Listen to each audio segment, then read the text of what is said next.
So Better Watch Out is a Christmas movie that's about a home invasion and this really rich suburban neighborhood. A babysitter is looking after a 12-year-old boy, and so like I said, a home invasion happens, but really it's far from a real normal home invasion that we've seen and heard about before. And there's a reason why, and I'm not going to say why. That's the thing about this review. I'm not really going to go into depth with the movie, because even before I saw the movie, when I was seeing early reviews for it, like a couple months ago, basically people were saying don't look into this movie, because if you do, you're just going to ruin it for yourself, and the element of surprise isn't going to be, as surprising, because you're going to know too much. And I agree with that. I don't think you should know a lot about this movie, because, I waited for the trailer for a long time, and when I watched it, I was like, oh, this is going to be great or whatever. And then after I watched the movie a couple hours ago, I was like, I really shouldn't have watched the trailer, because I felt like it gave too much away. And so I felt going into the movie, I knew too much already. And that was just from like a 2-minute trailer. So, I don't know. You do what you want to do, but I'd say don't really look into this movie. But I will talk about some things. I think one of the things that makes this movie really stand out from other home invasion movies, and let alone, dark thrillers, which is something I should add, is that this movie says it's a horror movie and a comedy. It's a horror comedy, and it is a comedy. It definitely is a comedy, but I wouldn't really say it's horror, there's some, there are like 1 or 2 jump scares, but mostly I just say it's a dark thriller, and I think a lot of people are thinking that. But back to what I was saying, what I think makes this movie really stand out from other, home invasion movies is that this thing does its own thing. They try new things, because they could just follow the generic plot where the bad guys break in, and the kid and the babysitter, come up with all these, cool, overused tricks to defeat the bad guys, and they win the day. But really, they don't do that. They do their own thing, and I think that's really cool and really ballsy, because it could have gone either way, really. Because I haven't seen a lot of home invasion movies, because they freak me out, because they're real.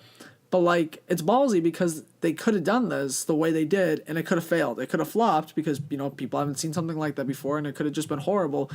But it was done really well, and it was really creative, and I liked that. I think where this movie faltered, at least for me personally, I don't know if other people are seeing this or at least feeling the same way, but sometimes I felt like the acting was a bit overdone. Like, they tried too hard when they were acting. Like, they took it too seriously.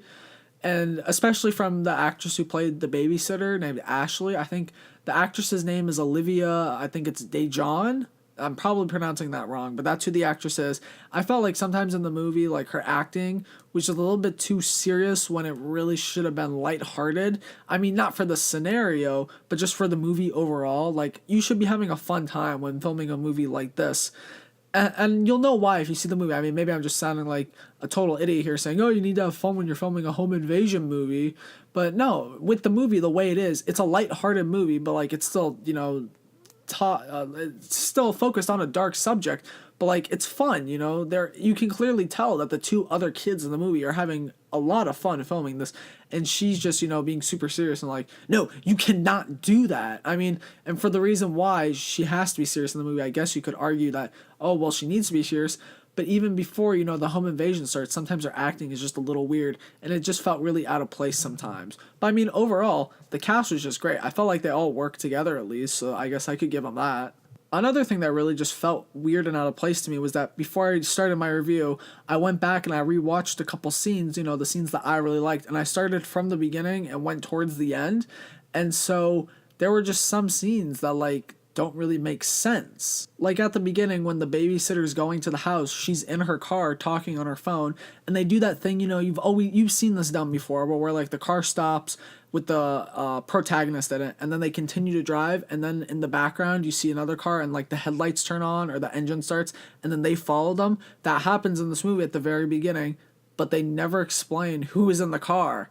And of course I didn't notice this when, I first watched the movie a couple hours ago, but when I was going back about 10 minutes ago, I was like, wait, of course I didn't know this, because I didn't know what was going to happen in the movie, so I could have easily just forgotten about it. But now that I know how the movie plays out, they just don't explain what it was, and I was like, okay, am I supposed to assume it was this person? And I'm like, wait, no, that doesn't make any sense because this person is there at this time. And I'm like, all right, that's a little strange. I even tweeted it to the director of the movie. If you go to my Twitter and look, I tweeted it to him. But yeah, that was just, it does that a couple times. I won't say which other times because I think that would fall under knowing too much information. But if you did what I did, where you watch the movie straight through and then go back, a few days or a couple hours later and just rewatch some scenes, you'll be like, oh, that doesn't make sense with the way, the story plays out. I don't know. I thought it was a little strange. But overall, this movie's a fun time. If you want to watch something that it's short, I will say it is a bit short. And I will add one more thing. I was talking with one of my friends about this before I watched the movie a couple days ago. And I said, my biggest fear is that since it's so short, it's 89 minutes long, I didn't want it to be one of those movies where it took halfway through to get to actually like the home invasion part. And I will say, it does not. It gets straight to the point like in the first 20 minutes. So that was pretty, I was glad about that. But overall, I think if you want to watch a good movie that you'll enjoy, Better Watch Out is one you should definitely check out. It was released to video on demand, or I think a website called Vudu. But if you get the chance, definitely check it out. I'm going to give Better Watch Out an 8 out of 10. Thank you all for listening. If you've liked what you listened to on here and you want to listen to more, go like, comment, and subscribe. That would be really helpful and I would really appreciate it. The links to all of my social medias are listed down below in the description.